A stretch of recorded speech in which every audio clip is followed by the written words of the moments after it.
Ready? Yeah. You look ready. I'm ready. She's ready. You're ready. We are ready for another episode of At Week's End, the spoiler-filled look back at this week in comics, TV, movies, news, reviews, all that good stuff, and more. And we're going to get into all that right after this.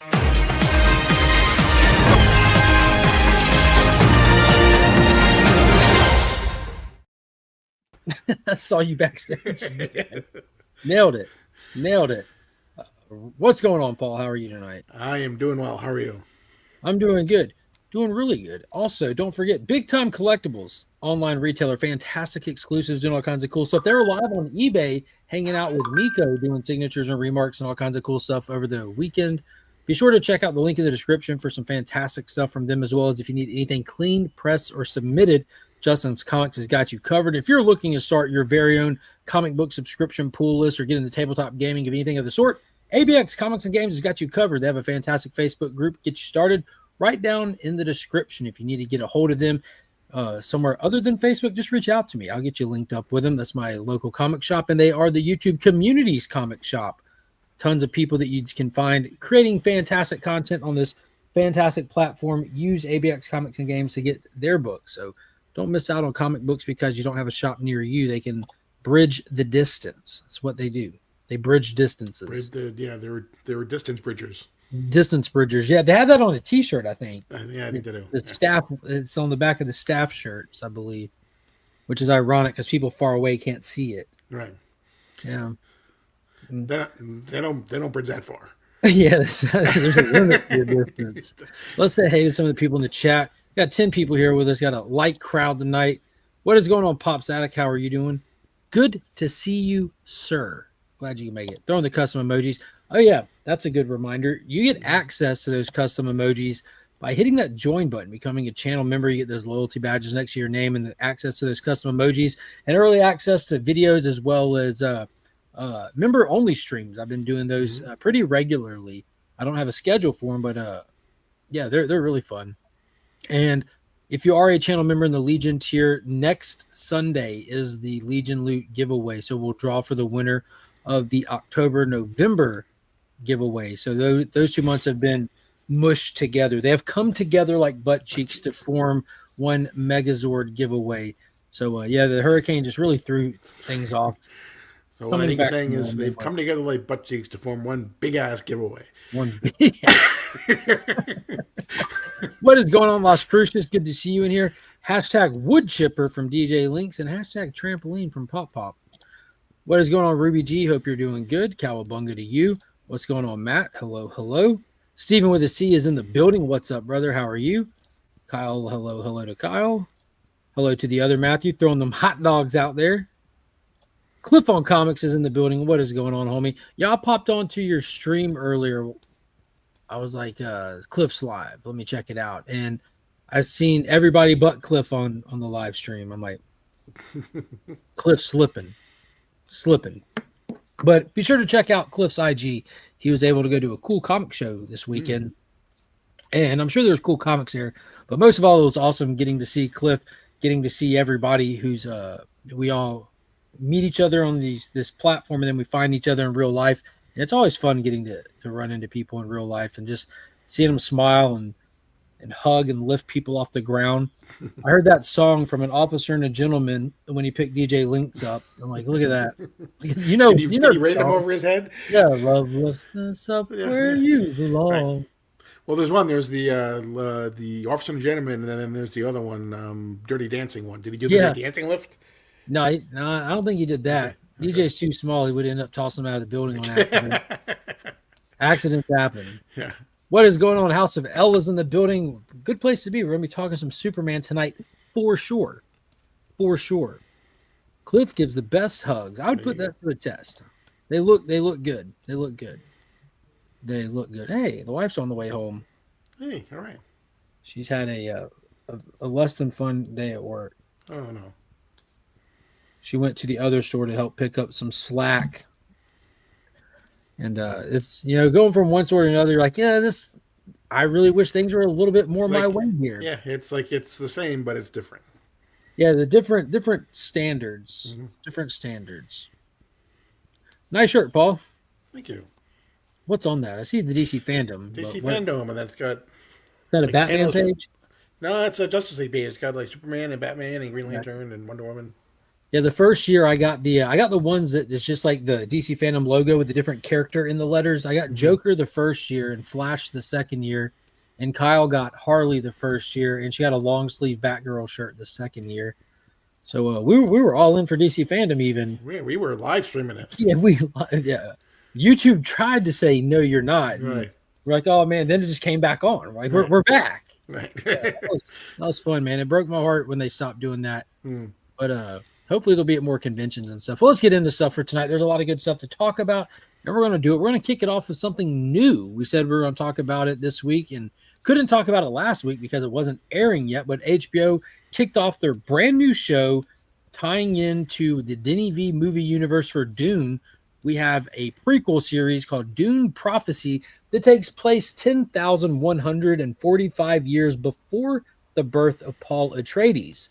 So familiar houses, familiar planets, 100% new characters to me. And the first episode aired, it was about an hour long. What did you think, Paul? I really liked it. It dragged on a little bit at some points, but I really like Travis Fimmel's character. This guy, exactly, that Viking right there, Ragnar Lothbrok. I really liked Ragnar Lothbrok, and it's kind of cool. Some of the things that they have going on. I mean, the powers that he has, how he can just kind of like children. Exactly, he can just make somebody combust. Yeah, that was wild. What a way to end a show. Yeah. Yeah, and now he's okay. You know what? He's Mark Strong is the other guy. Like he seems like he's less than strong. He seems like he's very he is very easy manipulated in this show. Yeah, which is weird for that actor. You know, normally he's like the tough. That's Sinestro. Yeah, exactly. Yeah. So to catch people up in this series, looks like the primary focus is on the sisterhood that Paul's mom was a part of in the movies. They're kind of like it was revealed in Dune Part 2, made more apparent that this sisterhood is like the true villain of the Dune universe. Like their whole goal is to kind of like selective breed people to make an exceptional human. Like we need to speed evolution along in fear of our species dying out. Specifically, the sisterhood. And I don't know why the name of the sisterhood is just now escaping my brain, but that you see the origin of that plan, and that's why this show goes so far back, and you get to see how they're going to be moving and shaking and in the shadows and in people's ear to make that happen. But while that's happening, an entire universe has to operate all the same. There are some cool parts about this show. We had like a glimpse at the machine war. The reason why there isn't technology in the Dune universe is because AI had elevated to a point where it tried to eliminate humans. Hit it. Bene Gesserit? Yeah, the Bene Gesserit. Yeah, there we go. And we get a little glimpse of the machine war in the beginning, which was awesome. And all the way back to the very first, like Sister Supreme or whatever you want to call her, and setting that whole plan in order. And the show really picks up and is going to be playing from the first person to pick up the torch from the original sister. You see a little bit of divide in the house, and they get their goals and their mission aligned, and now they're going out into the Imperium and putting it into play. So you have Mark Strong's character, who's like the leader of House Carino, which at this time, which is pretty cool, he's in charge of Arrakis. That's where Dune takes place. That's where the spice farms are. You control the spice. You control everything. And what's her name? That something P-U-A.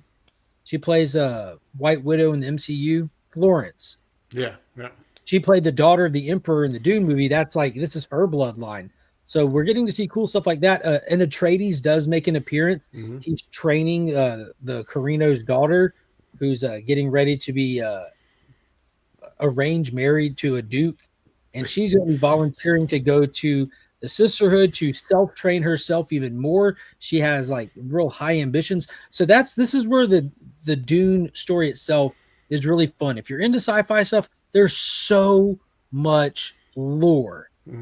So much. Now, I gave this a 7 out of 10 because, like Paul says, it can kind of drag. And I don't think it's necessarily dragging as much as there's just so much lore packed into here, and it's a first episode with all new characters, and it kind of leaves you wondering, what do I really need to be grabbing and running with here? Like what's the plot point that I need to be focused on when it's going to end up being the whole thing? It's just a lot to it. Right, and it's kind of, I mean, part of my problem with going back and watching the Game of Thrones when it first came on was, at the very beginning, you had to learn about all these different houses and everything, and it really got kind of cumbersome. And if you stuck through it to learn it, then it really kind of, they got to get all the origin stuff. They got to get all the story, the base storytelling stuff done first, and that's not always necessarily the most interesting stuff. It's how these characters then interact with each other and do things. That's where all the interaction comes through and all the excitement comes from. I love the fact the little kid that was going to be wedded to the betrothed king, exactly. Like the little 12-year-old or whatever he was, and he was kind of just like a little shit, and her brother who goes there and says, "Oh yeah, my sister's going to come here, but I want all this special treatment," and they're like, "Yeah, forget it then, don't worry about it." Yeah, he's like, "Okay, I tried." Yeah, exactly. Yeah, flawed characters indeed. Yeah. And dude, again with the little kid, when he's sitting there, like he's smug, like he really comes from a place of privilege, but I don't think he's realizes who's around him. Like you are the least privileged person in this room for the first time in your life, and like it kind of created a little air of tension. And when he pulled out what he perceives as a toy, which is it looks like a little ball that opens up to an iguana, but it's AI, it's a machine. Right. And like that, like, dude, this is the first time experiencing that in the Dune universe for me, is seeing how people react to machines and stuff. And that was actually pretty tense. Right. And then I guess the other more important thread to really mention is this guy. He's almost like our Duncan character. He's been on Arrakis, and the report comes in that the forces on Arrakis have been ambushed, been attacked. We're taking heavy losses. It's being blamed on the Fremen. Well, there's one survivor who comes back home and says, "I survived," and it makes the Bene Gesserit sister nervous, like she knows something that we don't know. Then come to find out, he speaks to his lord and says, "We weren't attacked by the Fremen. This was a play for your stuff, man." And there's deceit amongst the Imperium, which we know there always is. And another important thing to mention is our lead Bene Gesserit actress up there. She is a Harkonnen. She is a Harkonnen, which that's the other great house, the primary villain of the Dune movie so far that we've seen. So all the familiar names are there, like we said. All the familiar houses are there. We're even getting to see more that were only mentioned in the movies, but they're all new characters in those houses and in the timeline. Visually, the show is on point. It's HBO quality, and it matches the tone and style, I feel, of the movie, so it fits in nicely with that as well. The visions were great. Yeah. Super great. What is going on, Brother John's Comics? How are you?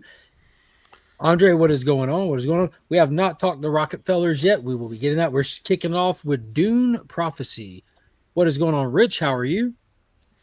Sorry, I'm not into the show. The movies were good, but I couldn't get into the show. That's fair. It was a lot in there, man. A lot.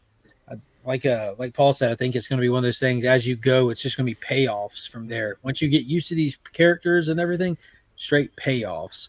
Speaking of payoffs, I don't think a show has delivered more payoffs back to back than you know what, Paul. I bet it's the other half. It's to me is the right half of the there you go. Superman and Lois. Superman and Lois. Episode 2 away from 8. That was episode 8. Superman and Lois. If you watch this in the chat, let us know. Let us know if you watched the most recent episode of Superman and Lois, the fight of Superman versus Steel. Lex is making his play. And we got some new characters, great Easter eggs in this one as well. What do you think? What's some of the highs and lows for you for this one? Every single episode is I won't say every single episode tops the last one, because I so enjoy every single episode that comes along. The last episode to me was very special, where he wow, he revealed himself to the world, but not in a perverted way. Yeah, exactly. You need to specify that, Paul. Yeah, exactly. Dude. Right. If see how they do it, most importantly. But But yeah. we have, to your point about Easter eggs, we have Godfrey, Glorious Godfrey. Yeah, It put was some played by context on that. in some inside baseball, played by Kavanaugh. Tom Cavanaugh from the Flash series. So we have that. We have Milton Fine comes back in this particular episode. He actually is the one who makes the changes to the suit to the steel suits. And for those And that takes might them not over. know, He is Brainiac. so we've got Lex Luthor, Glorious Godfrey. For those that might not know, fourth world character, one of the new gods. We got Jack Kirby characters from the fourth world in play now. Not like it's going to be a player he has to fight. It was done very well. Like when I was watching, I'm like, so we're doing Legends now. Like in the 1980s, DC did a story called Legends where the Glorious Godfrey, he was tasked with sowing deceit amongst the people about the superheroes. And that's exactly what they use Godfrey for in this. He's just kind of a cheap, like salesman type, like host anchor, like for an interview show. Right. Like a podcaster almost, exactly. Yeah, like a dime store Oprah kind of thing. Like he has no respect from Lois, who's a real journalist. He calls himself a journalist with air quotes, but he's kind of like he's like the National Enquirer of interviewers is what he comes off as. But Lex goes on his show to tell his side of the story, what happened with his incarceration, and kind of smearing Lois, talking about how she imprisoned him to really draw her out. And he wants to have a one-on-one debate with her live for the people to really make their own decision. But really what he's doing, he's setting up the situation where they're going to attack Superman and Lois by way of John Henry Irons' steel suit. Milton Fine, a.k.a. Brainiac, hacks in, takes it over, and John Henry's getting drug along inside his suit on the way to go take a shot at them, and Superman goes and intercepts. We get a pretty cool fight to the point of him beating the suit down and to the point of them ejecting John Henry out and stealing the suit. So the suit is now with Lex and Brainiac getting upgraded, which means painted green. Yeah, exactly. That's all. That's all. Just painted green. And Natasha Bug, her suit attacked the twins where they actually handled it a lot better than their dad. They went tag team on it and just melted it. Like from both directions, just laid into it with the heat vision, shut it down, dismantled it, and melted it to scrap. It is completely gone. It was pretty dope. It was. Well, remember that in CW, the guy has variants that just F with people. Talking about Kavanaugh? Tom Cavanaugh? Maybe Tom Cavanaugh. Yeah. This show, I think that they've had enough respect for it to not tie it into anything in the Arrowverse. Like you might see some familiar actors, obviously our leads. They've played a Superman on a different world. But I think it's cool that we see some familiar characters. We saw Diggle, what was it, in season 2? Yeah. They brought him in. He had no experience with Oliver or anything like that. He just came in as a military guy season 1 maybe, to make reference on John Henry, the end of season 1, I think. Like, we know who John Henry is. He was a soldier. He worked with us. He died but hopefully they just leave it at that. What is going on? Anger management? Yeah, the wife's home. But yeah, it's fantastic. 2 episodes left to go. Paul, your theory's still holding strong. I think he's gonna. I mean, they keep making more and more references to the fact that he can't keep doing this for much longer. Yeah, he got the official scan from John Henry, detailed what's going on with his heart. It can't keep up with your body. It's compatible with your body to a point, just to a degree. It's not compatible with a super body. You are going to lose your powers as they're still getting less and less as he goes, and you are going to age like the age of Colonel Lane, the age of Aquarius, exactly. There you go. Yeah, I'm with you, Kyle. But as long as it goes out on top, because some of them sometimes they do stay around too long. But I would have liked it to stay around a little bit longer. Yeah, when it ends, I want to be sad that it ended because it's that good, which will mean it'll be rewatchable as well. There's plenty of movies that I rewatch. That was a nice little move there, Kyle. Were you showing off your ballerina skills? She just did a ballerina move to take a sock off for some reason. She just walks in the room, arm out, up on one leg, and reaches behind her, peels her sock off. That was interesting. That was necessary. How do you take your socks off? I just do that. Like that. Like that? Yeah. Sometimes this is easier for me. If I do that, I'd pull something. Yeah, to me, I think it's like I think Flash stayed around too long. So did Arrow. Yeah. So did Legends. Yeah. Smallville. I don't think Smallville stayed around too long. I think it got long in the tooth by season 4 with the Meteor Freaks being so repetitive. But when they corrected course, corrected course. Smallville was a banger. Yep. Best Superman will be the only at the end of time. But Superman will be the only at the end of time. Not in this world. That's right. Not unless he gets a new heart. Yo, what do you think? There's a possibility that the Bizarro heart makes a comeback? Oh, maybe. I think it's too big at this point. Is it? Yeah, Is it a deformed heart? Is it just on the outside? Is it? Yeah. I mean, how does a Bizarro heart work? Backwards. I'm gonna say, does it pump everything You to just the put right it side of in the body? backwards. You're set, Yeah. right? Well, a lot of questions to be answered. Is it square instead of the form of instead of a heart? Oh yeah, she's putting a square peg in a round hole. Yeah. Hey, if they could put like this human heart in there, they can make a Bizarro heart work. We'll see. I really don't think that they would dip into the heart well twice in one season. Bizarro Superman is pretty cool, and dude, what they've done with him, make the whole Doomsday angle, like the way that they just take what we've seen before so many times, told so many different ways, and tell it in a completely new, unexpected way, does not fail to impress. Like you said, every episode hasn't necessarily been better than the one before, but every episode has surpassed my high expectations. I didn't go into this show with high expectations. I mean, we've been following it as it aired since season 1, but even that first episode, we watched it like, yo, are they for real? Yeah. Like that was great. We were shocked. Then we watched episode 2. We're like, I think they're for real. Yeah. And then by episode 6, we're like, yo, is this happening? And we're still saying the same thing 3 seasons later. Y'all got to check this show out if you haven't been watching it. Now's the time just to run through it. You can watch seasons 1, 2, and 3 on HBO Max by the time. Yeah, and you can catch episode 4. Season 4. You can see them all on the CW app the day after. And if you're starting from the beginning, by the time you get caught up, all of it should have made its way to HBO Max. What is going on, D-Runk? Good evening to you too, homie. Good to see you in here. Let's see what's next. This is kind of just a little passerby thing. I saw this and it got me really excited because this is something that the Universal Dark Universe was an attempt. It was an attempt. Universal Studios really went hard on that attempt too. They got Tom Cruise. They paid a lot of money. They redid The Mummy, and they did the whole intro thing. Like, we're doing a dark universe. We're going to retcon Dracula Untold into there. We're going to do an Invisible Man with Johnny Depp. We're going to do a Frankenstein with Javier Bardem. We're going to do all these things. It's going to be great. And then they didn't do none of it. None of it. It was very sad. But it seems like the Universal Monsters are making a massive comeback right now at Universal Studios. They've expanded their parks to be called the Epic Universe, with one dedicated park specifically for the Universal Monsters. We also have a new Wolfman movie coming out soon that looks pretty good. We have a new werewolf movie coming out with Frank Grillo that looks wild. There's all kinds of stuff. And apparently Guillermo del Toro, master storyteller, visionary filmmaker, is doing a Frankenstein movie, and it's not just hearsay. It's clearly well underway. He did the first Hellboy, right?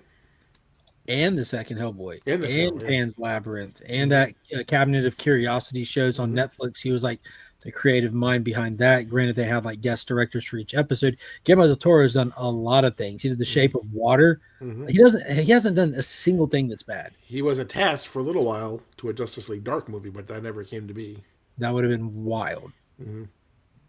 Like Swamp Thing, you're gonna have eyes on your hands now. Yeah, exactly. But yeah, we got a picture of the monster, and that's Oscar Isaac playing Dr. Frankenstein. So that's pretty dope. He's a fantastic actor. I didn't enjoy Moon Knight, but I definitely enjoy his performance. I love how they join towards Bizarro being Doomsday. When he first appeared, he was wearing the green Doomsday containment suit. So cool. Yeah, we've talked about that countless times. That was such a callback moment. I love how they hinted toward Bizarro being super cool. That's like the swerve that they do. They keep doing these little swerve things, and the way that they came back to it a whole season later, you're like, yo, are you serious? Are you serious? Because remember when he first came out of that mine, we're like, freaking Doomsday, and then he got his mask. You're like, that's not Doomsday, that's Bizarro. Wow, they tricked us just to re-trick us. Yeah, The Cabinet of Curiosities had some really good episodes in there. There's a couple that are okay, but most of them, all in all, it was a great little series. But yeah, I'm excited for that Frankenstein movie, Guillermo del Toro stuff for sure. For show, I'm all in for that. When is that scheduled to come out? Do you know? I don't have a clue. I just seen this in passing this week. I'm like, yeah, I better get that picture or I'll forget. I don't know when anything comes out anymore. I'm terrible with the dates. I'm still in that phase. This new me, this post hurricane me, where I don't even know what comics I'm picking up until I get to the shop and look at them. It just says 2025 according to That's Google. very specific. Mm-hmm. It's very specific. What is going on, Kenny B? What is up, John? Good to see you in the chat, my man. All right, let's see. I got some more stuff on here. We're getting downgraded, Paul. Major downgrade got announced this week. Are you ready for it? Yeah. I don't know how I feel about it. I'm be honest with you, I'm actually not upset. I think this might be a better move. But it looks like the DCU's Authority film is being reworked to be an animated film instead of live action. How does that make you feel?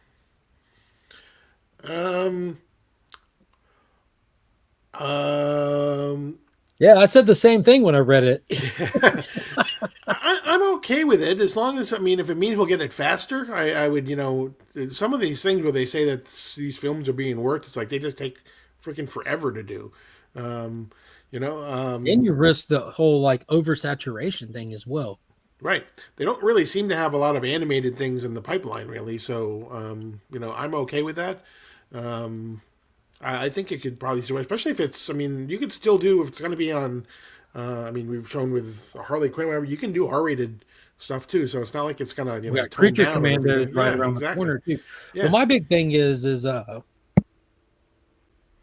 than season, my big thing is we don't have anything lined up for the animated universe. We had the wildly successful DCAU that ended with the Apocalypse War, and then we got into the Tomorrowverse era that wasn't well received. We just capped it off with the 3-part Crisis on Infinite Earths, and now we're at this what comes next phase. And we know from James Gunn that they want to have a cohesive animated universe, which we've had for a couple decades now, but they want it to be continuity for the TV shows and the movies. Creature Commando being our first outing doing that.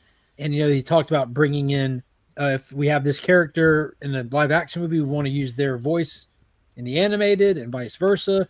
So knowing that we have the engineer here, live action in the Superman movie, kind of stepping this over to animation might not only service that bigger continuity, but it can also give us an idea of what's coming next from the DC animated stuff. Because that has its own set of fans. Like there's some people that read the books, watch the movies, get the animated stuff, but there's like dedicated animated fans too that are waiting on that next big thing. So it'll be interesting to see.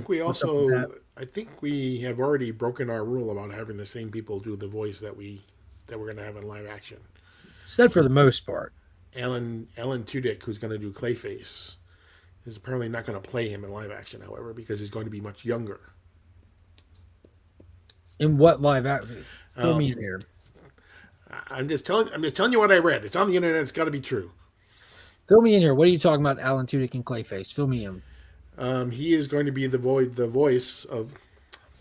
There you go. See that? That's what I'm talking about. This isn't about Alan Tudyk, but this is on the list.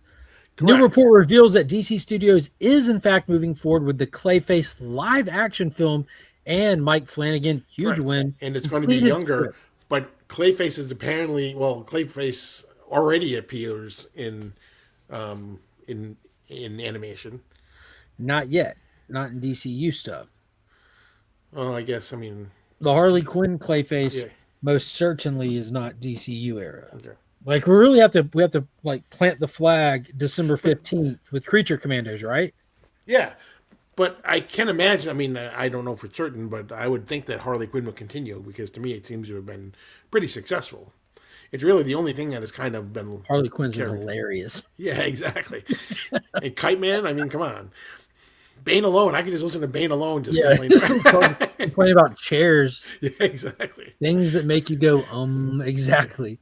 No, but this is interesting. Do we know if this is going to be... It's in the DCU, it's James Gunn era.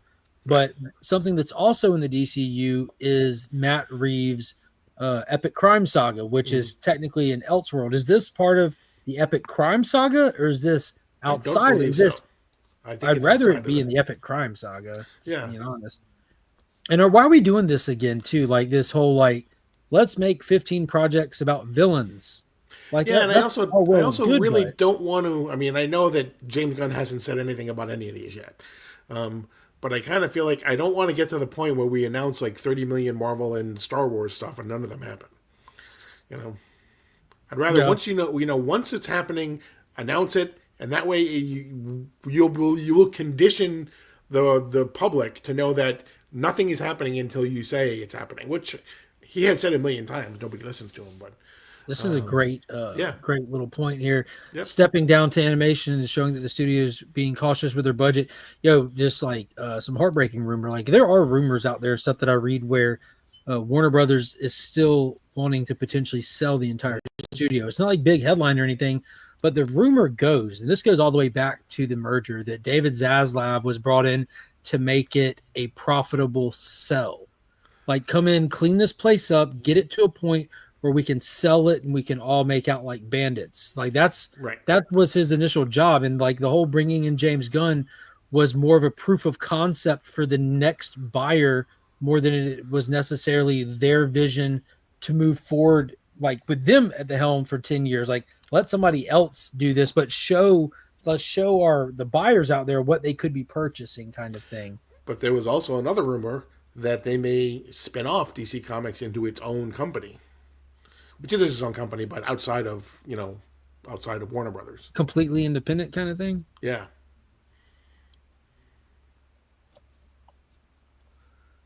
DC Marvel cinema is trash. Those are two different cinemas there. Right.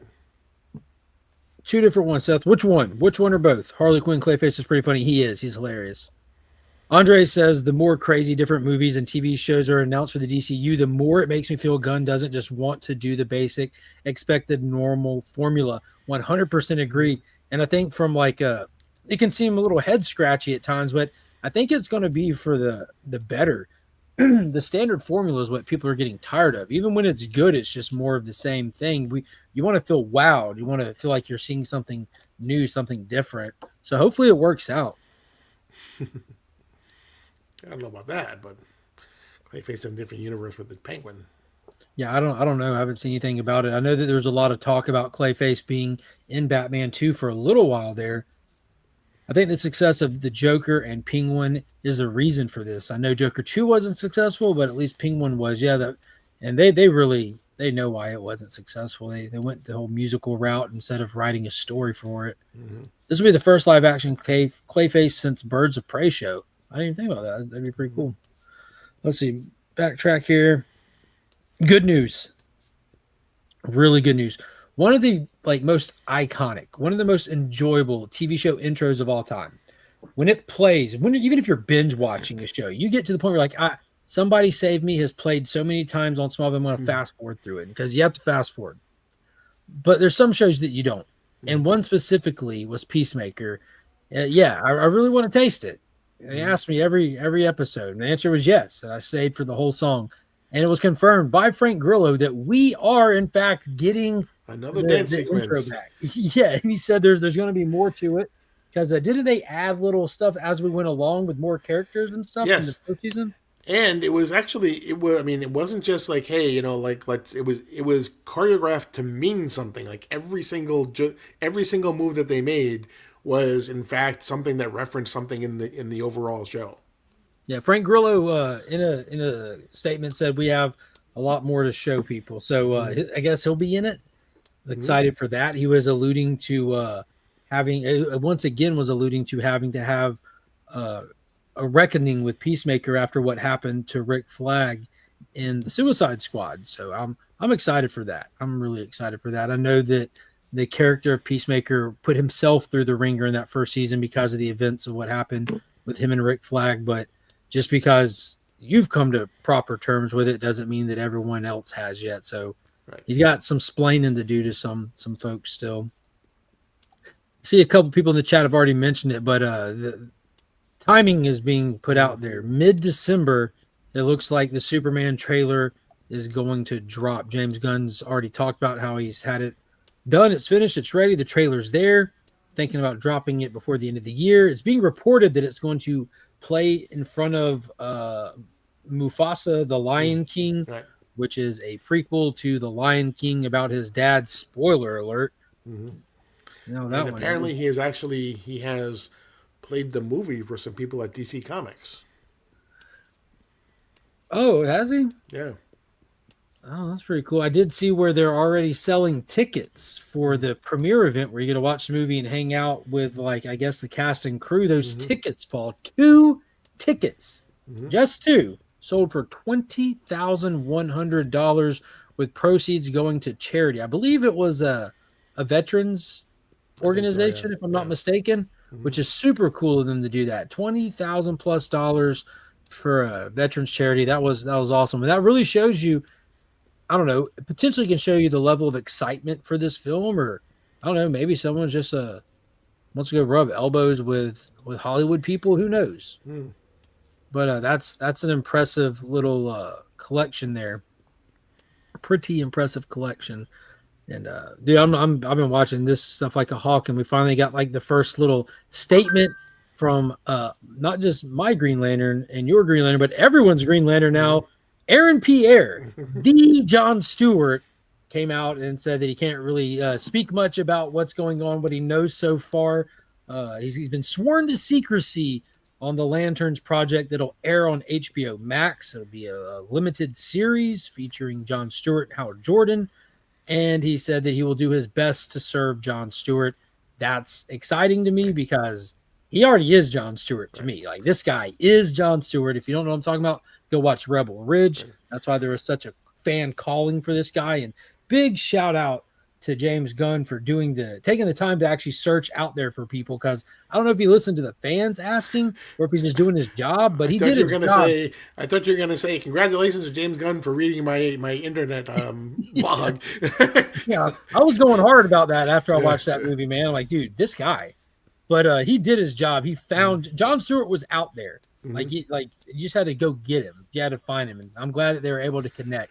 And supposedly there's going to be a time jump in the series, I was reading. So tell me more. That's all it said, basically, is that supposedly there's going to be some sort of a time jump. Fine, don't tell me more. That's all that I know. I told you everything I know. It probably will be the next. It should be the next thing that starts filming. It may even come out before Supergirl. Who knows? Hope so. So yeah, I really hope so. This is the project out of the ones that are actively being worked on. This is the one that I'm most excited for, I think. Until that Superman trailer drops and it just like blows my mind, which I'm assuming it's going to blow everyone's mind. Like, we all have our hangups. We all have all the stuff we're a little worried and concerned about. The large cast. Is it going to be like the origin stuff? We got a dog in here already. What are we doing with the engineer? What's that big pink thing in the sky? Why is he putting on his boots so slow? All the criticisms. I think when we see that trailer, we're going to be like, what? I think it's going to be exceptional. They're scaring me because I heard it bombed with the big wigs. Uh-oh. I didn't know that. Uh-oh. Ooh, that's scary. If Superman doesn't work, it all collapses. Exactly. All collapses. But then again, if I look at the quality of products that we've gotten from Hollywood over the past, I don't know, 5 years, 5-6 years around there, I wouldn't want my project to hit with the big wigs. If y'all liked this project, I think something's wrong. If the test audience likes this project, I think something's wrong. As whatever they do, whoever makes these decisions, whatever test audience they use, are been steering them wrong for years. They just need to go get the guy who made Top Gun Maverick and pay him to watch your movies. Just do that. Get Tom Cruise to watch your movies and tell him to be honest. Give me some of that Scientology honesty, man. Just tell me like it is. Does this movie need to be rid of its Thetans? But yeah, it's scary. If it doesn't work, it all falls apart. I'm more excited about Superman, but yes, I am excited as well. Bond with the Bigwood, source Snyder Bros. When Brother John's on X, there's a lot of Snyder Bros on X. It's wild. That fandom is so toxic. That's coming from a Snyder fan, like a diehard Snyder fan. But the fact that like it's scary to even say you're a Snyder fan because people will just assume you're like a Snyder bro. Like that's wild how combative they are. Like, dude, chill out. Like, go watch a movie. You could go put Snyder Cut in. As a matter of fact, why are you on the internet? You could be watching the Snyder Cut. But it gets wild. Let's scratch our head one more time. Okay. This was interesting. Gorilla Grodd is set to make his live-action DCU debut in the Deathstroke and Bane film. Grodd will reportedly have a major role in the film. So there's about 15 things that I say, wait, what? Just from reading that. Why are we doing a Deathstroke and Bane film? Why is Gorilla Grodd in a Deathstroke and Bane film? And why does he have a major role in a movie, period, right now? I don't understand any of that. Again, with the villains, just Deathstroke and Bane having a film together makes no sense to me. I don't care what it is or how it is. Just go make a Suicide Squad movie. You already got 3 villains right there. You're halfway there. They need to cancel that movie. Yeah, it doesn't even need to be made. So this is where I'm thinking, like, is some of this stuff just being trolled? Is this trolling? Well, there definitely were some rumors, obviously, about Deathstroke and Bane. So, I mean, are they both going to, like, jump off a cliff at the end? And No, they're going to ride a convertible off a cliff, I think. Close enough. Close, very close. Yeah, I don't know what's what. I wouldn't go out on a limb and say it's going to tank because I don't even think it even makes sense. Bane versus Grodd would be sick. Gorilla badass. But the thing is, like if this is an animated movie for the DC animated universe, like, it would do fine.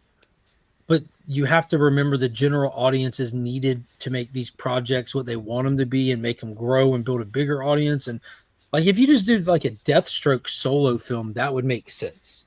You're doing a Deathstroke film. That villain could command his own movie easily. Throwing Bane in there, what are you doing, a buddy cop film? Yeah, it's like Butch Cassidy and the Sundance Kid. And Bane's had a lot of appearances. He was in Batman and Robin as the bodyguard. He was in, of course, the Christopher Nolan film, which was fantastic. The Harley animated film, where he's a big joke. Batman, the animated series, numerous times over the years. He's a known villain. Definitely a known villain. There we go. That's what I'm talking about. We do need Batman versus Deathstroke. I saw where the storyboards came out for the fight between Batfleck and Joe. I can never say his last name. Manganiello? That's it. Yeah, I don't know. They just need to take the Justice League Unlimited cartoon live action, and we will all be happy. That would be wild. That would be an endeavor. That Justice League Unlimited cartoon was huge. Huge. We got one more big announcement, and this one makes a little bit more sense to me. This actually makes a lot of sense to me because the whole DCU thing with all these announcements, all it is villains, like rogues, and like that makes no sense. When the original announcement that James Gunn gave us, it was like a variety pack. You know, we got Superman, we got Lanterns. We're gonna do an Amazon TV show going back like pre-Diana. You know, the Amazons on Max. It's gonna be wicked. I'm like, dude, I'm thinking Game of Thrones, but DC branded. That's fantastic. We're going to do Swamp Thing. It's going to be a horror. And we're going to let these directors come in with their own vision, their own tones, their own styles. They're not all going to look like Guardians of the Galaxy. I'm like, that's fantastic. Let's do that. But yet we were like, here's Superman, and here's all these other characters, and it looks Guardians of the Galaxy. And we're working on Supergirl next. Well, more Superman stuff. And we got the Lantern things coming, but what else are we going to do? Villains. Well, we got our first announcement at something else, and I haven't seen him confirmed, but Daniel Craig is in talks with DC Studios to star in a Sergeant Rock movie. What's your thoughts on that one, Paul? Just straight up World War II character here. I'm going to say if you're looking for something that's different than what either Marvel or DC have done, it doesn't get more different than this. A war movie, you know? Yeah.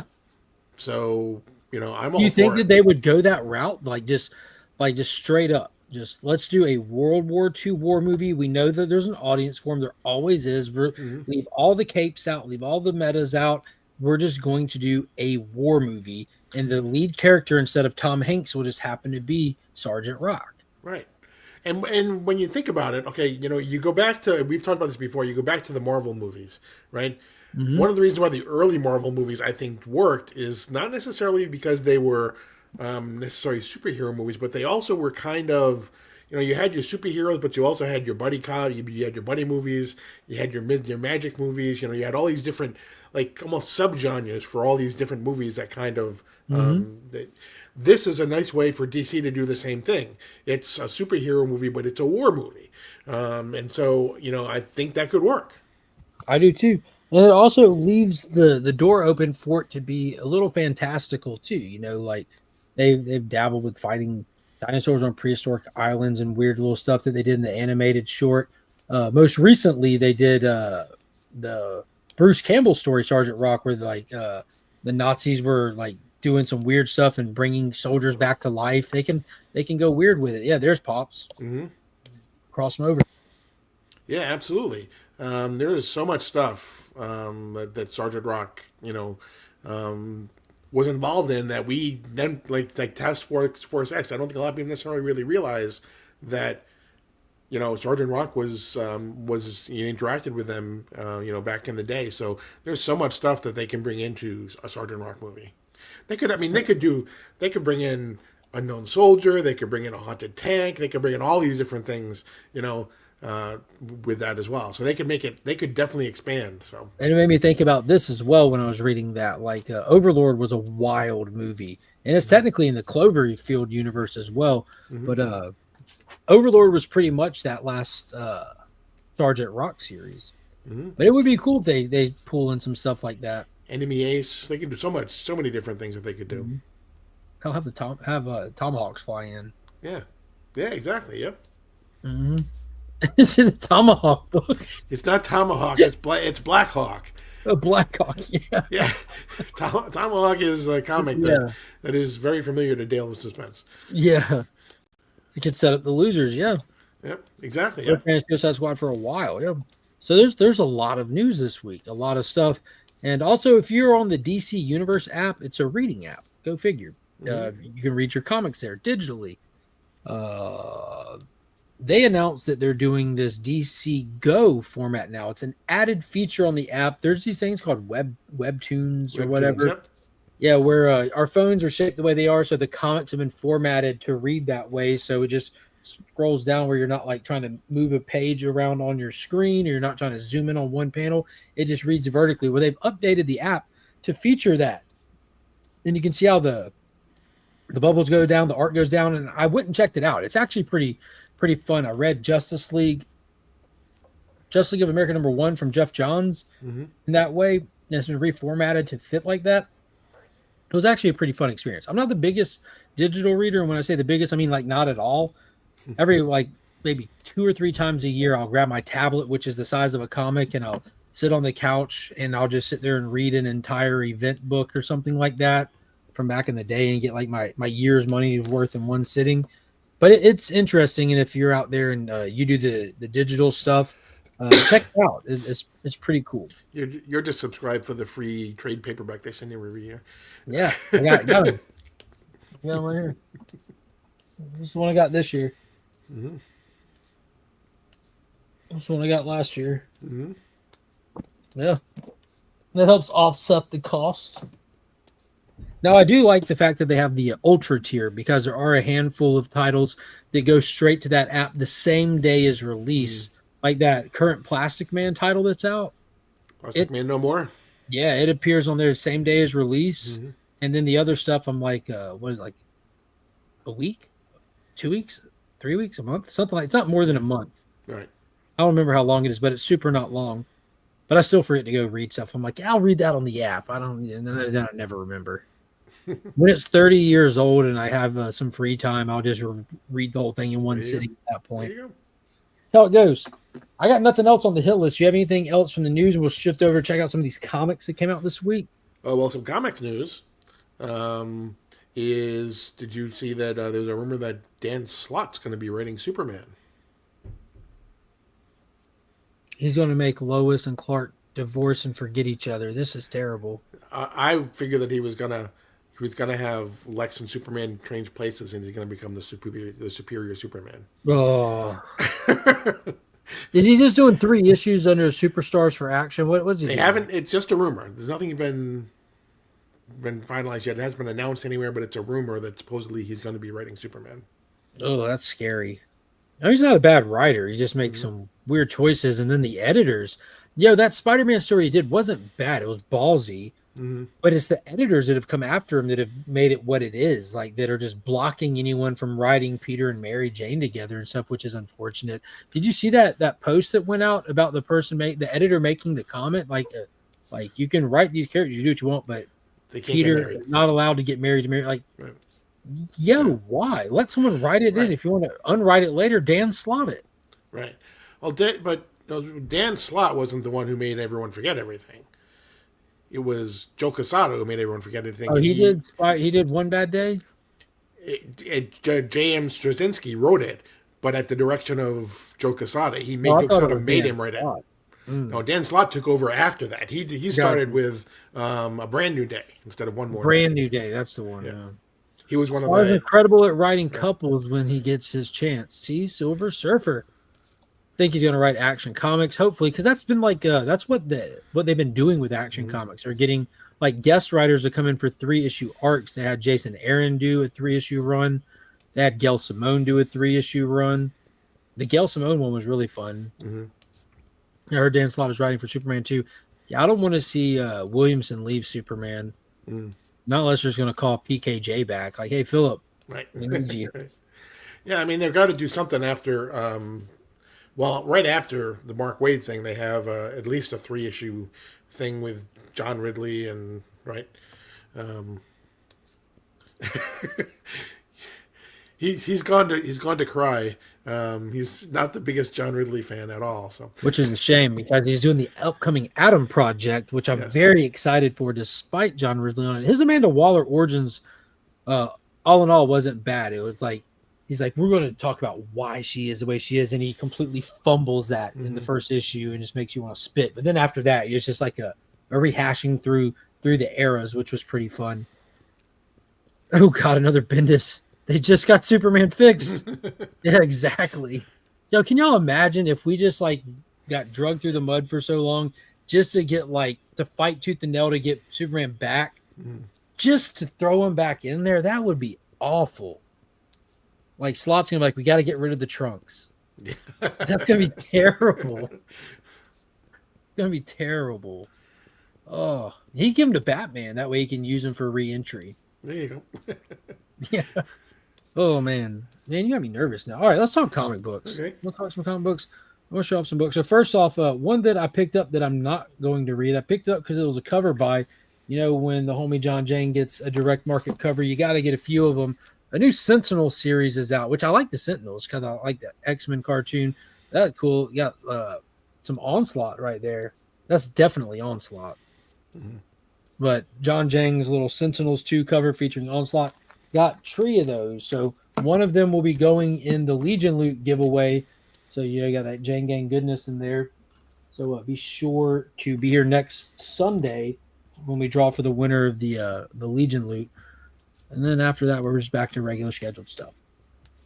I do want to talk about this book first and foremost, though.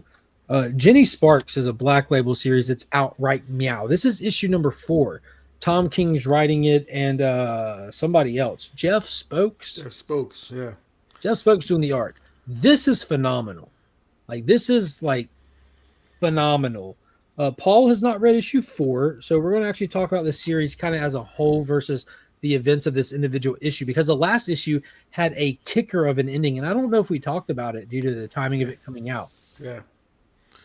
It's funny. It's a Jenny Spokes thing, but it is in a lot of ways. It's what would happen if Captain Atom decided he was suddenly a god? Yeah, it's really like how Captain Atom and Dr. Manhattan kind of go hand in hand. Right. Most people know that they wanted to use Captain Atom for a story. DC said no, so he just repainted him and changed his name to Dr. Manhattan and did the same exact story. So we're kind of getting to see Captain Atom going through some of those same internal crisis thoughts that Manhattan has gone through, and we're kind of getting to see how that plays out for him if it was done. And it's great. The whole premise of this is Captain Atom is in a bar with, it's just kind of like what's that movie? What was the name of that movie where everyone's just going at Crash? It's kind of like Crash, but for comics, where all these different normal, ordinary people end up in this bar at the same time. Unfortunately, it's the one that he comes into, and they're all kind of stuck there, scared for their lives, like having to walk with him through all these weird thought processes. The Justice League was called out. Jenny Sparks gets called out. The Justice League attempts to go in, and they all get killed. They've all been killed violently and fast by Captain Atom, which really shows you the capability of this guy, because most of the time you see him, he's just shooting energy beams, but they established long ago this guy can manipulate atoms. Like, he can change his appearance, his physicality, everything. He just wipes out the Justice League in the last issue. But I gotta say, Crash is one of my all-time favorite movies. It is so good. Yeah, hey, you like that reference? Then you're welcome. Yeah, exactly. It was funny because, like, you think you know who the good guys are and the bad guys are, and you realize that the whole story is that there are not good guys or there are bad guys. There are just guys, and sometimes they do good things and sometimes they do bad things. That one bad day. Yeah, exactly. Yep. Anyway, Yeah, I like the car wreck at the very end and the woman just cussing and fussing. Yeah. Yeah, but that book is worth putting on your radar. Write it down. It's only going for 8 issues, I believe. They've kind of dialed back the 12-issue maxi series thing. They're going to just, it looks like a lot of them are just being scheduled for 8. This one is going to be read and talked about. It's going to be a slow burn, but it's going to spread out there. Depending on how well they stick the landing at the end, 9 times out of 10, it's that ending that you really sign up for a Tom King short story for. Kind of takes you on these journeys. You're waiting for the twist in that second to last issue, and then to see how it all kind of like settles once the dust settles. So I'm hoping that this is going to be like a total home run. So far, it is definitely worth checking out. Absolutely. What you got, Paul? What you want to talk about? Let's start with the best one of the week. That might be different for us. It's not different. It's Wonder Woman. What'd you think it would be? This is amazing. There ain't no good guys. There ain't no bad guys. There's only you and me, and we just disagree. Thanks a lot, Paul. Now I have that stuck in my work here is done. Wonder Woman, issue number 15, also Tom King, but Daniel Sampere on the art. This book better win awards this year. I think it did win awards, didn't it? Like, they've done the Eisners already. Yeah, Eisners go with San Diego Comic-Con, so they've already done those. Yeah, so. I know this got nominated. I remember that. I don't remember who won anymore. Too far away. But all right, what do you think? Wonder Woman issue number 15. You know, the last issue, Steve Trevor died. The Sovereign has not quit attacking Wonder Woman on every front, physically, mentally, emotionally, her family, everything. Wonder Woman strikes back in this issue. This is the beginning of the comeback. And again, like we've had through the first 15 issues, it's told from the story of the Sovereign. He is, if you remember at the very beginning, he has already been captured. He's talking actually to Trinity and telling her the story about how all this happened. And so this is a story of how Wonder Woman and her sisters, compatriots or sisters, exactly, her princesses, because they bumped their heads. That was cool. Yeah. How they basically work and basically take apart the Sovereign and his organization's financial network. From they have one goes after there's this automated ship that just kind of sails the oceans.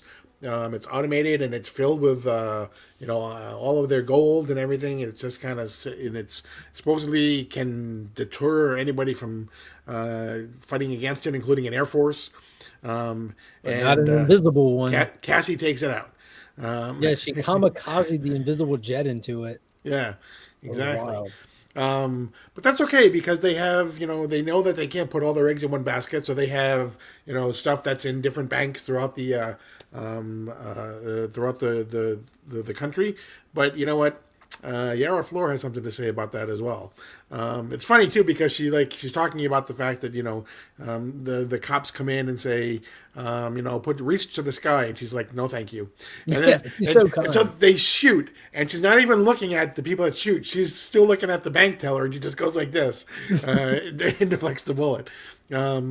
So do you mind opening the safe, or should I just take it off the wall? Yeah, exactly. And she's like, don't worry, I'm not going to grab everything, I'm just going to grab what I want. It was cool because the sovereign made a comment. He's like, we put it in these banks because we knew these do-gooders wouldn't break the law and touch it. We forgot the fact that we made them outlaws in the process of this whole thing, so they have no qualms with continuing to be an outlaw to stop it. Right. The third princess who bumps her head is Donna Troy, who's fighting Solomon Grundy, who because the sovereign and his group have this huge diamond that they need to have protected, and so what they do is they have convinced Solomon Grundy to swallow said diamond, and it's funny because as long as they have arranged that whenever he gets caught, they'll end up getting him out. Which is why you never really see him escape from prison. He just suddenly appears somewhere again. Mm-hmm. And whenever he passes the diamond, he just takes it and eats it again. And so whether he watches it or not, they can't confirm. Exactly. Yeah. And so Donna Troy, puts her fist into the middle of Solomon Grundy and takes out the diamond. Cuts him open too. Exactly. Yeah. And so they've dismantled the sovereign's financial sovereignty. Yes. If I could go hang out with Solomon Grundy, I would also just keep trying to convince him to swallow things. Right. Yeah, it was a great issue, and ended with Wonder Woman sitting on her throne. Right. And the last one is Cheetah, who basically has Cheetah for their digital currency. Exactly, for their stocks and bonds and everything, and she manages to. She has the person who's in charge of all her. Violently tortured the guy. Yeah. And gets all of the stocks and bonds, and so that's where it ends with Wonder Woman sitting on a throne with Trinity, the baby Trinity, in her lap, and I think it's called Fury Part 1. I think the title of the issue was Fury, I believe. Yeah, it was awesome. Yeah. Super solid issue. And how far did you say this Sovereign arc was going to go? Till number 20. It was 15. Yeah, 5 more to go. But also, do not sleep on the backup story. Yeah, it was really good. Yeah, it's called Elysium. Has to deal with Steve Trevor in the. If you don't know what Elysium is, go watch Gladiator 2. You'll figure out what it is. The Afterlife. It's the Afterlife. Yes. So, and it's all about you a movie ticket in 2.5 hours. That quick. There you go. Now you know. Did you see Gladiator 2? I have not. Probably. I would love to go see it on the big screen. I don't know if I'll be able to or not. No, there's a handful of stuff out that I'd like to go check out. If I get the whole family out, we're going to go see Red 1 for the Christmas season. It looks fun. Yeah. I want to watch The Rock fist fight snowmen. It looks cool. We had a big week also, Paul, for Ghost Machine. Mm-hmm. We had Geiger number 8 drop and kick off the next story arc where Geiger is going with those kids that they ran into in the last issue, taking them back to their home. They have a safe haven, and we go inside of a tunnel through a mountain, and we find like a hidden city that seemed to be unaffected by the fallout, protected by its geographic location. And we kind of get to see like the dynamic of survivors that are trying to live a normal life in this post-apocalyptic world where ideas, imagination, and because of that, books are kind of like a scary thing for them. In the process of this, we also check in with the gangs of Vegas, of New Vegas, and see how they're reorganizing, putting the hit out on the Glowing Man and sending the newly crowned king after them. And he shows up at the very end. So it looks like we're getting ready to have a slobber knocker with the king and the Glowing Man. It's the Knights of Vegas round 2 against the Geiger and Nate the Knight. And I'm sure it'll just go terrible for these blowhards in this armor that just ain't radiation proof. Exactly. The kids also want to leave their nest and go with him as well. So, do you want to build a snowman? Yes, but I can't because the rock keeps breaking them. Just watch Wicked, and it was great, but so long. And it's only half of Wicked. Good reviews. Yeah, it's half of Wicked. They honey-dicked the audience. They didn't put it out as part 1. They didn't want people to know that. It's having made $110 million domestically. domestically. Wow. Yeah, it outperformed what's the other one? Gladiator 2. Gladiator 2, yes. Gladiator 2 is $200 million globally. So far, What's 221, wicked sorry. globally? I'm not sure, to be honest with you. More than But that? Gladiator, well, no, because Gladiator is actually it was actually released in foreign markets a week earlier, so it's been around a week longer in foreign markets. Gotcha. There's another big one from Ghost Machine this week, Paul. I think it's called the Rockefellers. It is. There's a T before the F, There is a T before the F. so we have here- to work. Yeah, this is the fantastic Ivan Reese cover, and Paul showing you the Francis Manifold A cover. So this is our first, or not just our first Rockefellers, but this is our first issue under the last imprint we were waiting on. We have the Unnamed Universe with Geiger, Redcoat. We have the Rook Exodus universe with Rook Exodus. We have Hyde Street with the horror stuff, and now Family Odysseys. What do you think of the first issue of Rockefellers, the Family Odyssey stuff? It was good. I love Francis Manifold's artwork. I loved him when he was on the Flash. He did the same thing here that he did with the Flash too. Is he loves to work in like the title into the. I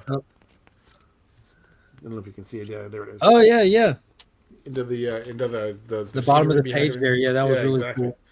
cool. It sets up everything really well. Don't sleep on this either, because in issue number 2, we're going to have the first 4 universe appearance in the same comic in Rockefellers number 2. Yeah, do you remember that bad guy's name that was chasing them? I do not remember.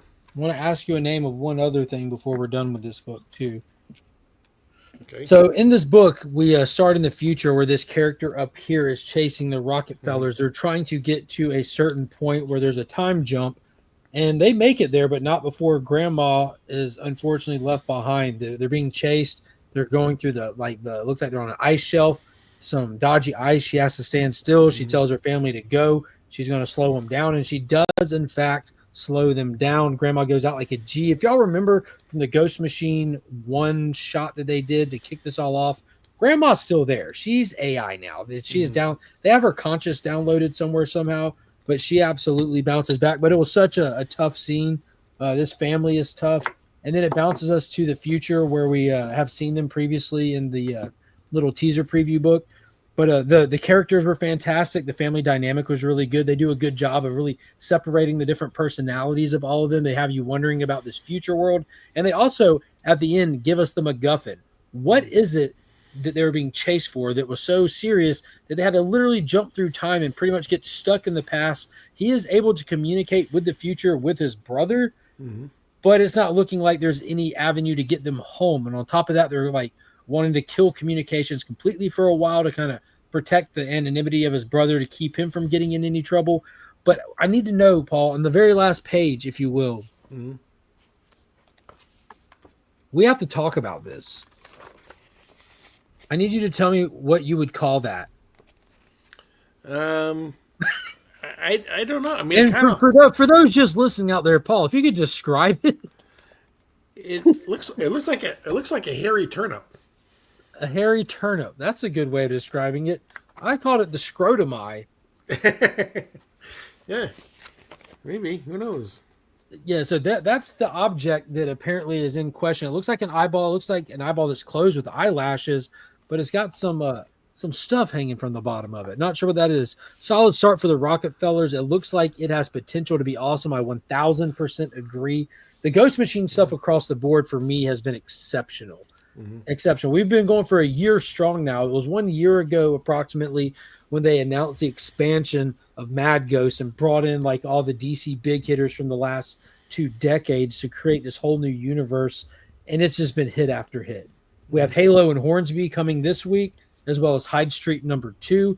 That's another thing. Depending on where your shop gets its books from, there could potentially be a 1 week delay on a lot of stuff. Diamond is shutting down an entire warehouse, and that's going to put a 1 week delay on a lot of books. Luckily, ABX, my LCS, he orders 1 copy of all the indies I get from Lunar, just to see which ones show up first, kind of thing. So there's always at least one copy there, and that they're already there. The one copy of Hornsby, the one copy of Hyde Street. I think like Void Rivals was there. Yeah, maybe. But so I'll be able to read them on time, which I'm excited about. Brother John says he's got to run. Good night. Well, you have a good night too, Brother John. I look forward to seeing you on the next episode of Guess That Key. All right. No, it's John Comic Avalon who's on in the I don't Easyverse. ever remember. But yeah, to your point, if it's I mean, if they get their books through Penguin or through Lunar, they should be fine. It's only those that are coming through Diamond this week. No. Where does the Grandma AI appear? Rockefeller's is my intro to Ghost Machine. So they kicked off all the Ghost Machine stuff, not counting Geiger and the Geiger 80-page special or Junkyard Joe. Those, the first volume of those came out under Mad Ghost. And then after that, they announced they're changing the name Mad Ghost to Ghost Machine. And it's not just Jeff Johns and Gary Frank anymore. We're bringing in Jason Fabak, Brian Hitch, and all these other creatives. And they announced Francis Manipul, Peter J. Tomasi, and Brad Meltzer. They just kept announcing.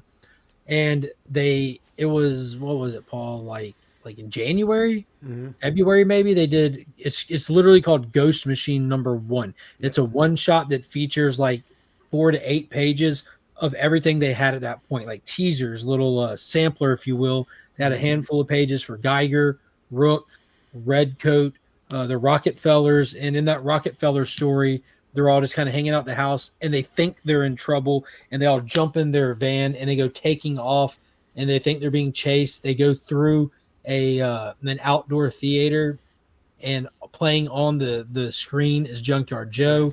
And they find out that they ran a drill basically because nothing was really coming. But in that, you see that there's like AI grandma. Right. So and I don't want to say AI. It's just like it looks like they have her consciousness in some kind of digital device. Right. And so maybe that's, to your point, that probably is just maybe some part of grandma that they got somehow that is going to form the basis of. Oh, you think the scrotumai is grandma? Maybe. I think it's whatever they stole that they're being chased for. And also, Grandpa loses if I'm not mistaken, I don't know if it showed in this. One of them has one leg. I think Grandpa only has one leg and a cybernetic leg on the other one. And then Grandma's AI. I mean, I bet I can pull this up real easy. I don't know why I'm But in the next issue, again, like I was talking about, this is the first time that the 4 major universes are going to appear in the same story together, and they're going to be drawn by the 4 different artists. So you're going to see a part of the panel will have Gary Frank and Geiger, and another part will have Brian Hitch and Redcoat, and another part will have Rook Exodus and Jason Fabak, and then we'll have Hyde Street and Ivan Reese. And so here we go. Back January 24th. So it was the end of January when they did Ghost Machine #1. And when they did Ghost Machine #1, they did multiple different covers for it.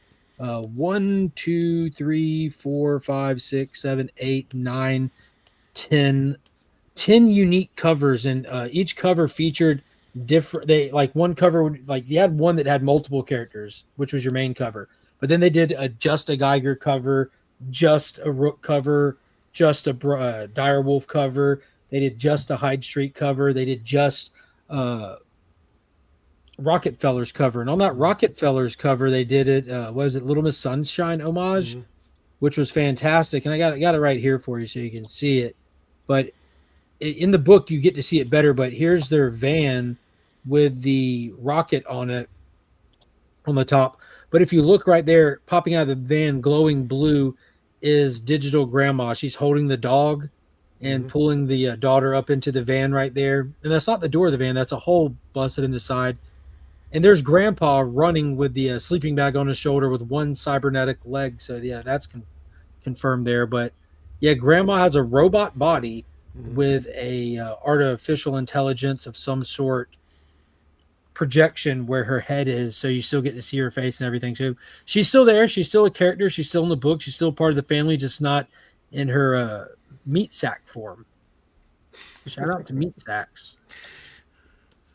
Ghost Machine kicks butt. I just finished Redcoat 7. Dude, Redcoat 7 was something special. That was the issue I was waiting on since issue 1. And Redcoat's been my favorite of all of them so far. But I'm a sucker for that old American history type stuff. That's why I like that Godzilla story that they did so much. My God, if y'all think you're not into Godzilla, go read Here There Be Dragons, which is a little miniseries, a little 5-issue miniseries. That art is a homage to Little Miss Sunshine. Yep. That was a good movie. Alan Arkin, isn't that his name? He passed away now. All right, got a couple more here. I'm going to burn through these next two. Miller World is alive and well and kicking butt. Multiple titles all coming out at the same time. Notably, this week we had Prodigy Slaves of Mars issue number 4. So this only has one more issue left. They're always miniseries. So this is volume 3 following Edison Crane. We get introduced to his older brother in this. They introduced the idea that their genius dad died while he was working on this Mars project, and they're trying to investigate what's happening, all the while being hunted down, stripped of all their money and all their resources. And they make it to Mars in this one. They fought their way tooth and nail, found a Stargate, get to Mars, only to reveal that their dad is still alive. I'm thinking he's going to end up being the bad guy somehow. That's how Miller World stuff kind of goes. But burn through that to get to this one. My favorite Miller World story ever done, hands down, is Jupiter's Legacy.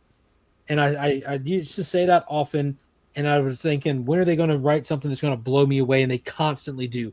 But then we finally get the finale to Jupiter's Legacy. We're on issue 2 of it. And this issue, years in the making, built up to this issue right here, where we finally get all the answers to everything Jupiter's Legacy, from what the island was that they got their powers off of, what's the point of their powers, where do we come from, why are we here, why do we love our children. Everything is answered in this book, and it's all because we are being harvested. Higher intelligence are out there harvesting humans, and that's what populated planets are. That's why we love our children, so that we try to protect them, so that they can grow up and have more children. Once a planet hits a certain population, it gets harvested, every single bit of it.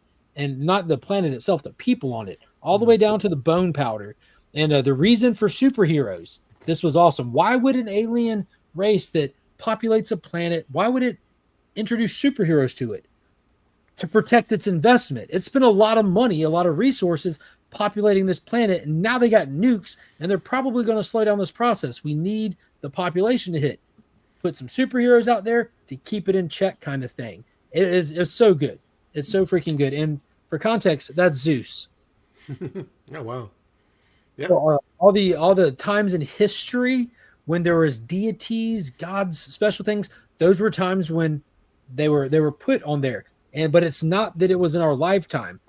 Earth has been populated and harvested numerous times over. The heroes that were introduced in past times are legends of modern times, kind of thing. And the idea of the Greek gods and stuff like that are the superheroes of that era. The Egyptian gods are the superheroes of that era, and so forth and so on. And now, like, the modern comic book character style ones are the intervention from the alien race to not let the population destroy itself. Super duper good, amazing stuff. From the first volume to now, Jupiter's Legacy has just been phenomenal. Nice.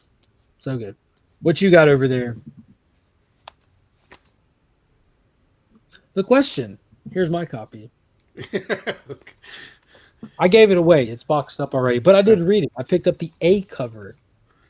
Yes, I was surprised that this was still out there, because this was my favorite cover of the 3 of them. So yeah, that cover was sold out before it even was released at my LCS. Everybody reached out and had that cover added to their box. Who did the art on that? Lucio Perillo. That's why it's good. Mm-hmm.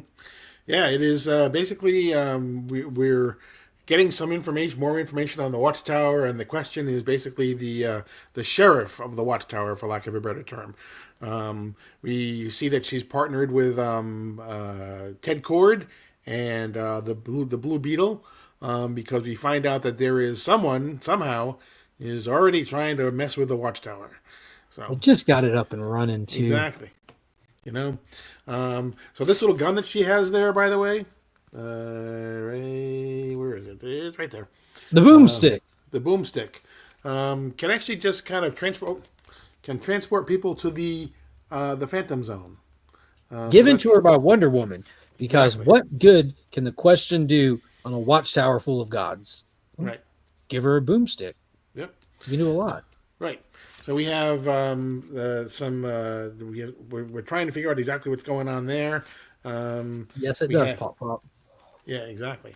It ends with a super cliffhanger that I'm sure will probably run right into the challenges of the universe, challenges of the unknown, rather, challenges of the unknown series, Yeah, probably the as well. challengers are kind of like the staff on the watchtower that do like the mechanical stuff, the, Hmm. the the casual stuff. They're all there, their purple uniforms and stuff, and turns out one of them's dead. Let's just say that they're down. They suddenly have an opening. Yeah, now hiring. Exactly. Oh man. um, So yeah, so it was kind of cool. If you like the question, Renee Montoya, she's also partnered. We see Batwoman again as well. We see all of the characters that she's been interacting with over the years. So Yeah, um, she was tasked with putting together a little team to get to the bottom yeah, of everything. You got Ted Cord and Jaime Reyes doing the digital front. You have Batgirl coming in there to help investigate, and her being frustrated. And she came up to space, literally left an entire planet behind to get away from some of her drama and her stress, just to have Batgirl brought in and thrust on her team. right. Batwoman, That one too. right. Yeah, and you get to see a little bit of how this book also is a continuity strong. Like they Hmm. point out the atoms that are Hmm. working on the Atom Project, trying to Hmm. clean up people's powers that are a little cattywampus since absolute power. So that was pretty cool, and that'll be leading into the Atom Project book that'll be coming out someday. Again, I don't keep up with dates. I'm really bad at that right now. I'll do better. Till then, I'll just see it when it hits the shelf. I think that's like 2 weeks away, and it's coming quick. Yeah, I believe. Actually, it may not be until January. Now that I think about it. That's terrible. That's terrible. I think Mr. Miracle would be a better head of security. Yeah, probably. You're gone. Go on now, get. What else you got over there, Paul? Uh, We're good at this. we are, yeah, We're good at this. yeah. This is Dark Knights of Steel, All Winter, issue number 5 of 6. So I did say to be concluded at the end of this. So it looks like we're not doing 12 issues. We're doing 6 issues this time. Right. Since the Although second volume. it is coming back because if you read the end of the Yes, it Aquaman is. one, right? Not only is it coming back, Aquaman is coming Yeah. back, more importantly. But we get the final reveal of why this part of this story is all in black and white. Why is it an endless winter happening? We were told in the last issue it was Mr. Freeze that set it off. In this issue, we see exactly why Vandal Savage is a warmonger and wants power, and he hired Slade and Wintergreen to take out Maxwell Lord, who was the king of the kingdom. And they did, but they accidentally took out Maxwell Lord and Nora Freeze. So they look like there's a little love affair happening, kills her. And that's what set Mr. Freeze off to create this endless winter, realizing that the only way to put a stop to this is to take out Mr. Freeze. Slade, and who's now teamed back up with Wintergreen, who saved his life, are setting out to go storm the castle. They know they can't get in, so they're going under. Wintergreen's been working for 15 years Right. on tunneling and stuff, and they're going for it. They're going to go finish the job that they started, and we'll see how it plays out. Fantastic series, by the way. Absolutely. And like you said, the backup story with My Ricardo favorite part. Federici. Exactly. Tom Taylor, Ricardo Federici. And apparently, although Aquaman is back, one of the big things we're going to find out who Aquaman's father is. Yeah, they teased that it's a huge deal. Right. So in the Dark Knights of Steel world, there was a big battle between the Atlanteans and one of the kingdoms, and the fallout from it, Jonathan and Martha end up with a little baby, and it's Arthur, and they raise this baby, and they kind of go AWOL to get away from a life of war, only for Arthur to start growing up and coming into his powers and being found out. They're being hunted, they're being looked for, so they keep having to move in Atlantis that's being ruled by Black Manta, not a king or a queen, but a ruler who apparently took out the previous king with his eye lasers, which was, as King Shark said, it was a spectacle to see someone burned to death surrounded by water. No, he said ironic. Right. Yeah, had a conversation about irony.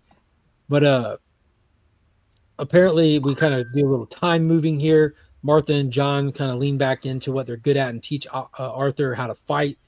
He's grown up now and he's heading into the deep to go face Black Manta because he can feel his people. He can sense the ocean. He knows that they won't be freed until he gets there. And there were some cool parts in the last issue. It ended with King Shark about to kill Jonathan and Martha and getting punched straight through the chest by young Arthur. And in this issue, you assume he's going to be dead. You get there and he's alive with a hole in his chest, and he's smarting off back and forth with Jonathan. He's like, "I'm not the one with the hole in my chest." And King Shark says, "Yeah, but I don't really care. My brain's behind my head. No, my heart's behind my head." There's some cool stuff in here. The art's phenomenal. I love Atlantis stuff. Aquaman's fantastic. I can't wait to see how they do this battle. And I like how they're teeing it up to be a big deal. Because though it says Dark Knights of Steel will return in 2025, we don't know in what capacity. We had Dark Knights of Steel Volume 1, which was just the certain kingdoms, which was like the Kingdom of Thunder, the Kingdom of the Amazons, and the Kingdom of the House of El, which is now ran by Batman, who's as half Kryptonian. In this one, it's kind of like set up like the map of Game of Thrones. You have Westeros. It has the different kingdoms, but what was the other one called? Euros or something like that. Yeah, I can't. They don't give a damn what's happening in Westeros. All this stuff that's like the whole world is happening. They don't care over here. They're free people. They're not ruled by no one. Those continents don't communicate. That's how this is. You have Dark Knights of Steel now in Allwinter. It's a whole separate kingdom that is not affected by the events over there. We're too far away for things to matter. So I'm excited to see if the next Dark Knights of Steel, and I really, really hope it does, that the main story, the ticket you buy will be for the Atlantis War, and have a backup story for something else. I want the Atlantis stuff to come to the forefront. Like that's big storytelling right there. Like they can take out the whole service. 70% of the world's water. That should be your main story. That should be it. I hope it is, but we'll see. Oh, you got more. I got one more.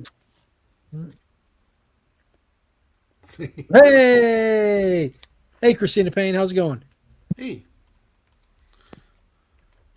Action Comics 1076, Phantoms Part 7 of 12 by Mark Waid. Art by Clayton Henry. Yes. And the other guy who does the artwork on the totally unneeded parts. Yeah, I'm not even going to lie. I skipped those parts this time. I don't want to read it. I don't care. I just looked at the pictures. Okay, I don't care. They fought the Kuns. Superboy won, so he's now leading the Kuns. Got it. In fact, they don't even reference it on the. They have all these things that happen, and they don't even reference what they're doing. You get 2 bubbles for the main story, 1 for the backup story, and none for the Superboy story. Right. Yeah. Synopsis: Clark went to the Phantom Zone, got thrown out of the Phantom Zone, ended up in the past on Krypton with his parents, having to keep a low profile, find a way to recharge his little band so that he can get back into the Phantom Zone. And he learns that his father did not just indiscriminately throw people into the Phantom Zone as a harsh punishment. Kind of get to see the dynamic of Krypton and the science blowhards, and he ends up his parents get in a little trouble. They get out of a little trouble, and he ends up getting himself in trouble and banished to the Phantom Zone, which is where he wanted to be pretty much. After he recharged his bands, he was flying back. So we're right back to where we were. Only now the Phantom Zone is destroying itself again. So yeah, we literally, if you took out this Krypton stuff, nothing changes. Right.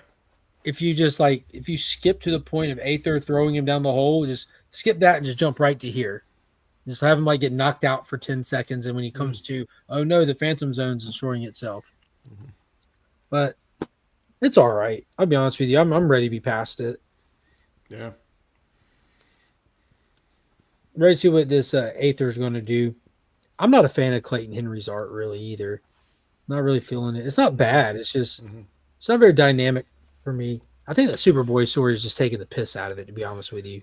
Yeah, and I think I said this last time. I'm a firm believer that the only reason why they're doing that is because Clayton Henry couldn't do 12 weeks in a row of art, and so they're putting in these other pages so that he can at least do the art on the part of the story that matters. Yeah, that's fair. Are you reading the Supergirl backup? It's not bad. It's Kelly. No, who's doing that? It's not Kelly Thompson, right? It's Marika Tamaki. Marika Tamaki, yeah. Yeah, I've been flipping through it. I can't even understand what I'm looking at. I haven't been reading it. Hey, Lady Fantastic. What's happening in it? I'm not sure to be honest. Other than she's on this secret mission supposedly that Superman sent her on, and Power Girl couldn't go on, and that's pretty much as far as I've gotten. No. I got one more. First off, I read this from last week. This was fantastic. The Energon Universe's G.I. Joe #1. This was fantastic. It was exactly like I predicted, like, because the way that the characters that were chosen for this team, I'm not too excited about that. I'm more of a casual with G.I. Joe. Like, give me the Channing Tate-Yum movies. That's really like my G.I. Joe. Give me the cartoon from the 80s. But I'm like, maybe they're going to put together a team so they can Suicide Squad some of them to put some stakes into the book. They sure as hell did. Yeah, I They heard it was sure as hell kind did. of. I didn't read it. I didn't get it, but I heard it was kind of. It's almost like a Void Rivals #1 type of a thing where this character appears something that you. Is that I don't know true? about the character appearing, but they sure did disappear one with some laser guns. Okay. God dang. Look at this last page, dude. This was wicked. So basically, the GI Joe team's getting together, Cobra's getting together. You know, we had those miniseries that led to that. Now they're all kind of storming the same place. You know, they both teams end up having a mission to the same place, but for different purposes, and they come head to head. Only this is the first time the Joes are experiencing bad guys with energon powered weapons, and old buddy's like, "Don't worry, Duke. I've been shot before. I can handle a light show." And he goes charging in to kind of save the day. And they're like, "Yo, okay, shoot this guy." And that's the Wow. last page. Let's demolish him. I guess so. Absolutely demolish him. And another character took a grenade at point blank, you know, like in the building, grenade falls right next to his face. Oh, snap, boom. Like, so they took out some characters. So there's going to be regrouping, licking wounds, and having to source for some new members of the team. Cobra took a major W and the Joes took a massive L, but the fans are winning. This was cool. This was good. I'm not sure how long we're going to go before we start to see more Transformers in it. They do appear on like a debriefing screen when they're talking about missions. Like, you know, we got these robot people things out there. We got this new energy source. We got these quiet bad guys forming and blah blah blah. But it was a good issue. Pacing was good. Art was good. Joshua Williamson is in fact writing it. So Energon Universe is thriving right now. I'm loving it. It's part of the reason why some stuff has to be an attempted digital read, which is, call it a failure. But you know, I got one more, and man, excited for this book. It's that Mark Spears Monsters. Oh, I yeah. think this comes out once every 2 months, but this is issue #2. Dude, Look at that looking cover. at this on a computer or in a picture does it no justice. This guy's artwork is insane. I had to pick up the creature cover as well. You know, I try to be an A cover guy, but that was just too much. I like big butts and I cannot lie.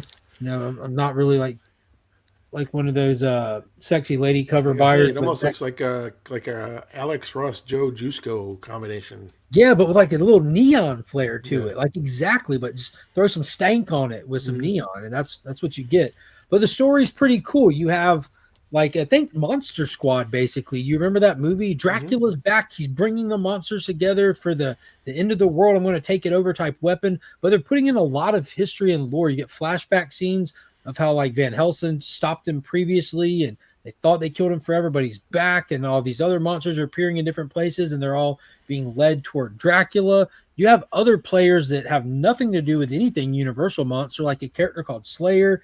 He looks like just a hunter, and he's violent, and he's on a mission to go find out some stuff. We don't know who he works close with yet, or this or that. The end of it was Slayer going to go meet up with somebody, and when he gets there, Mr. Hyde was waiting for him and is approaching him. So they're really threw a lot of characters into this issue, and it kind of leaves you after like the Dune Prophecy feel, where like y'all just put so much content into this in short little scenes. We need issue 3 now to really flush those scenes out to see where the story's going to go. You really buy it for the art. I'm not going to lie. Like the art draws you in. The art will make you buy it, but I want the story to be exceptional too. And it's clearly a large concept kind of story. So issue 1 was an introduction. Issue 2, they just dropped tons of story on us. So I'm ready for issue 3 to see what we're going to do with all that. Very violent too.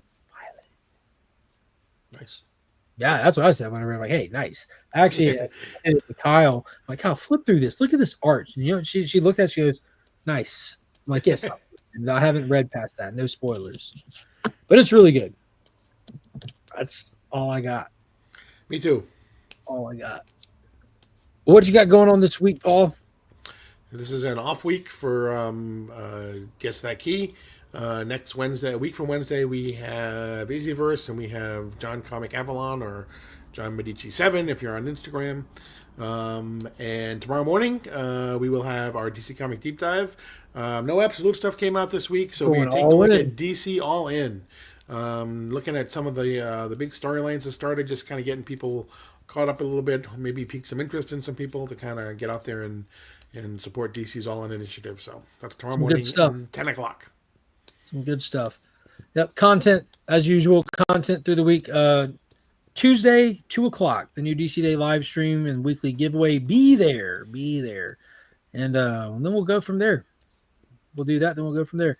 So, yep, DC Deep Dive tomorrow, then the new DC Day Tuesday. So be sure to follow Sector 2815 to see our content over there.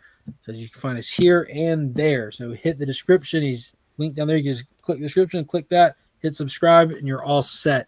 So that's going to do it for tonight. I appreciate everybody coming hanging out. Remember, next week is a Legion Loot giveaway.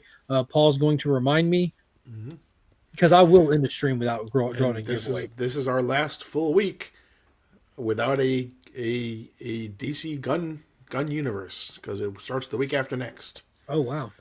December 5th, Creature Commandos. Era.